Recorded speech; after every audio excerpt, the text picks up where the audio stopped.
አምጥቶ ቆልለው የሚሉት ተረት አለ። አንዳንዴ ብዙ ጊዜ እናቶች እችን ተረት ይጠቀሟታል። ተረቷ ዝም ብላ አይደለም ትጠቅማለች። ለካ ማህሌት ራሷ የምትገባበትን ወጥመድ ራሷም አጠመደች። ካሌብ ደውሎ ያንን ዘሩባቤል ወይም እናንተ መድብል ነው መሰለኝ የምትሉት በሱ ላይ ያለኝን እምነት ስለተጠራጠርኩኝ እሱን የሚከታተሉ ሰዎች ወይንም በሴትነትሽ ደልለሽ ወይንም በገንዘብ በዙሪያው እንዲከታተሉት አስማሪ ብሎ ይነግራታል። እናም ያቺ ትህትና የምትባለዋን ሴት የት እንደደበቃት አጣሪልኝ ይላታል። ይሄ እኔ ብቻ ነኝ ይሄ ሁሉ ነገር ማጣራው አለቃ ትለዋለች። አንቺ በረሮ ግን መድብል ከያዘኝ አይለቀኝም፣ ከመድብል ጋር ያለኝን ነገር ታውቃለህ ስትለው እሱን አይመለከተኝም የሚልሽን ነገር ብቻ አድርጊ ሲላት የምታገኛት መረጃ እያንዳንዱ እየደወልሽ አሳውቂኝ ይላታል። ስራሽን በአግባቡ ከተቀጨረሽ የኔ ሰዎች ማንም ሊነካቸው አይችልም።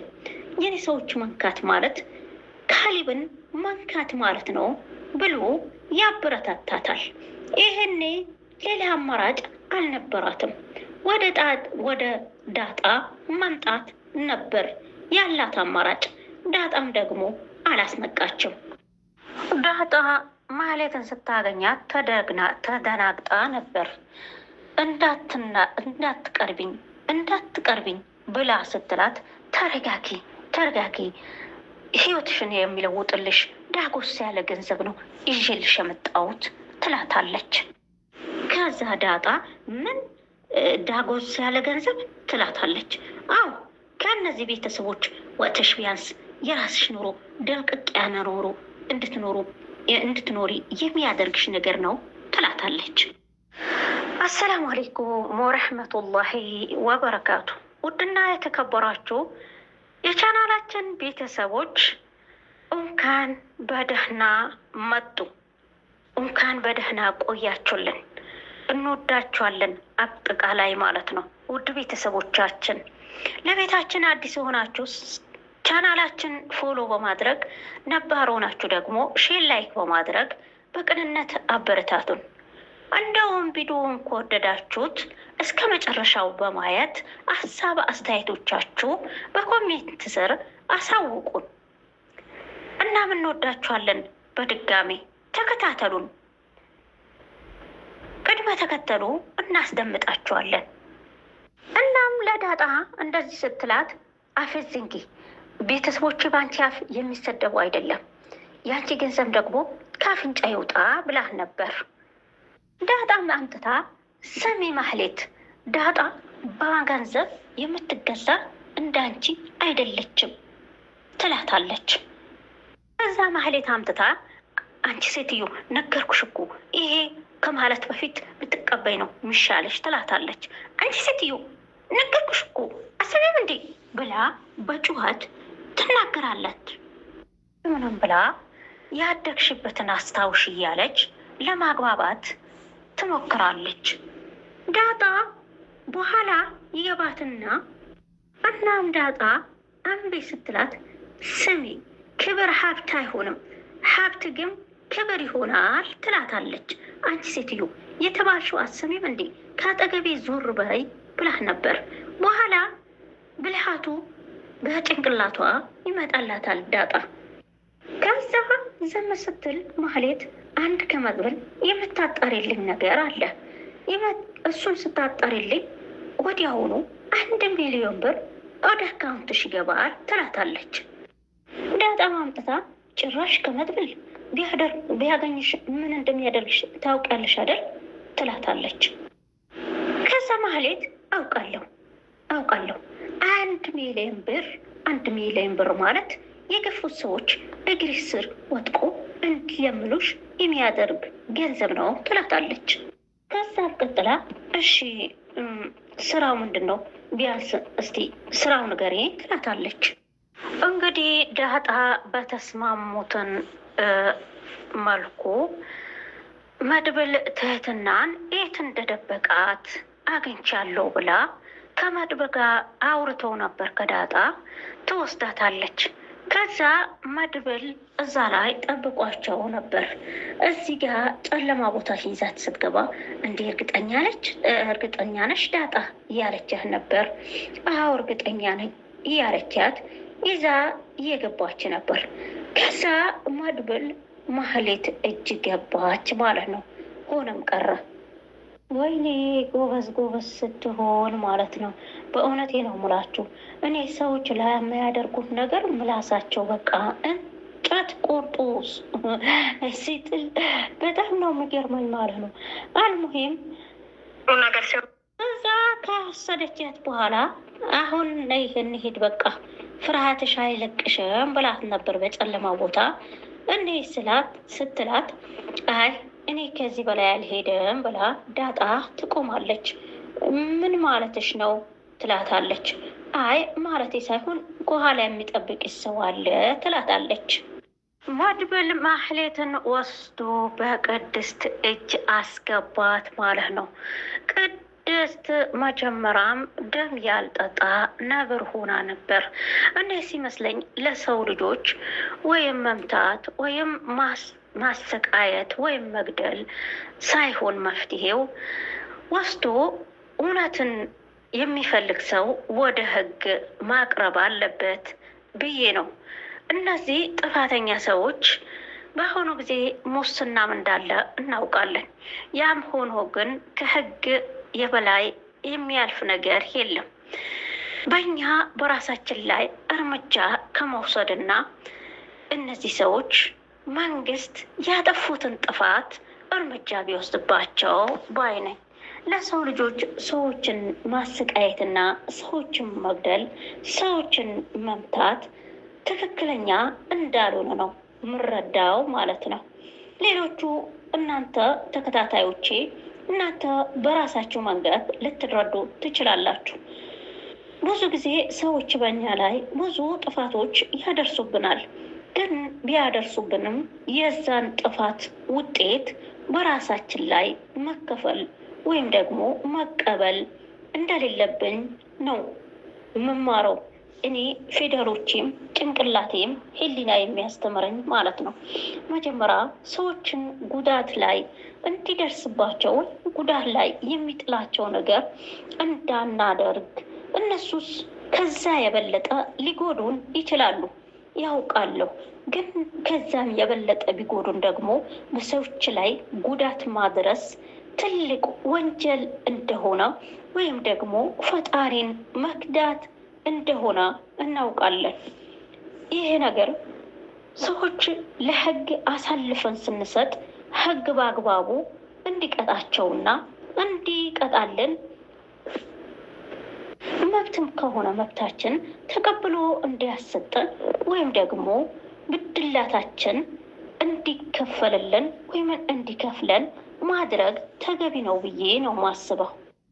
እንግዲህ ማህሌት በቅድስት እጅ ላይ ወጥቃ ቅድስት እንደ ሸርቴ ሱሪያን ታጥቃ ጥቁር በጥቁር ለብሳ የማህሌት ፊት ቆማ ነበር። ማህሌት ቀልቧን ሲገባላት እባክሽ ቅድስት በእጅሽ ስበብ ይሆናለሁ ብላ እየለመነቻት ነበር። እባክሽ ቅድስት ስትላት ዝም በይ እገድልሻለሁ ሲጥ ነው ማደርግሽ እያለች በጣም ተናዳ ነበር። አስተያየቷም ያስፈራ ነበር። ቅድስት እንደዚህ ንዴታምና እንደዚህ ቁጠኛ ናት እንዴ? የዛሬዋ ቅድስትና የበፊቷ ቅድስት አይመጣጠኑም። ቅድስት በራሱ ተቀይራለች።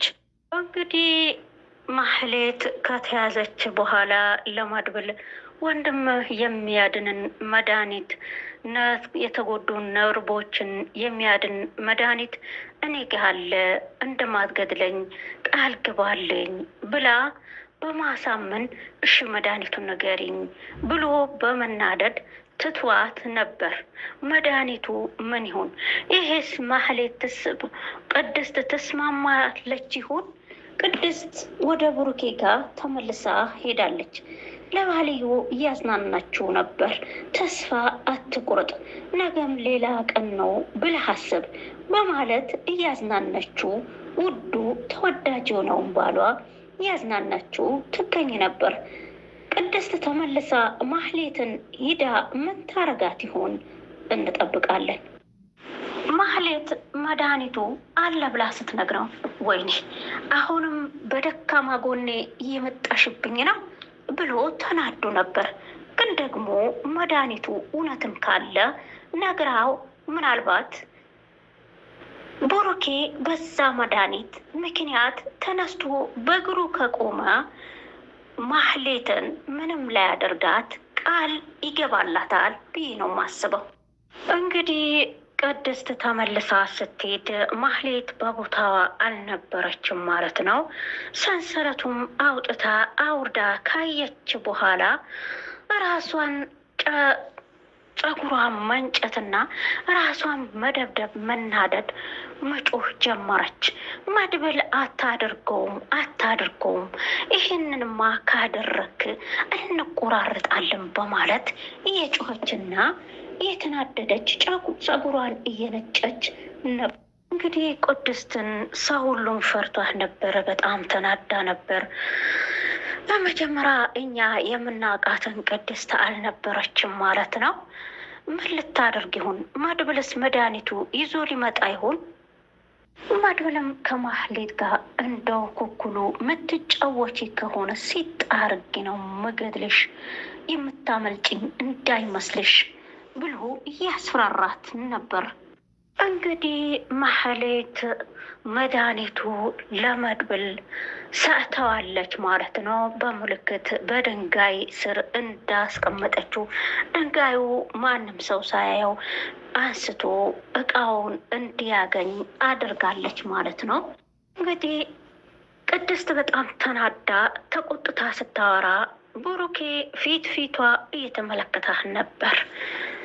እናም ለዳጣ ስሜቱ እንዴት ነበር ስትላት ስሜቱማ የተረብሽ ነበር፣ ማህሌት ሰዓት ሞታ አትቀርም ትላታለች። ይህኔ ደስታም በውስጡ አይፈጥርና ምን እርግጠኛ ነሽ እያለቻት መድብል ቤቱን ከፍቶ ይገባል። ሲገባ በር ላይ ቆሞ እያለ ንገረኝ፣ የት ነው ያደረግካት? ንገረኝ፣ የት ነው ያረካት? እያለችው እሱ የወንድሙን መድኃኒት ይዞ ወደ ቤት መጥቷል። ወንድሙ እሱን ሲሰጠው ድኖ በእግሩ ይሄድ ይሆን እናያለን። አልሙሄም በመጨረሻ ብሩኬ መድኃኒት ወስዶ ድኗል። በእግሩ ተነስቶ መቆም ጀመረ። እንኳን ደስ አላችሁ፣ እኛም ደስ ብሎናል ማለት ነው። ይህ ድራማ መጨረሻው በምን ይሁን የሚያልቅ ማለት ነው። አልሙሄም መድብልና ቅድስት ለመድብል ቤተሰቦች እንኳን ደስ አላችሁ፣ የብሩኬን መድኃኒቱ ስለተገኘ አንዳንዴ ማስተዋልና ማሰብ ለጥሩ ነገር ብንጠቀመው እንደዚህ እኛም ተጠቃሚ እንሆናለን። ካለንበትን ስሜት ደግሞ ከመጥፎ ስሜት እንድንወጣ ወይም ደግሞ ከቆሻሻ ነገር እንድንርቅ ያደርገናል።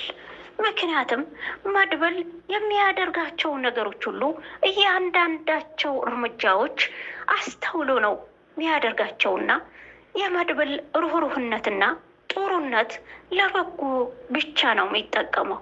እንግዲህ ወንድሙ ድኖለታል። ማሻአላህ ተባረከላህ ብለናል። መድብልዬ መብሩክ መብሩክ መብሩክ ብለናል በድጋሜ ማለት ነው።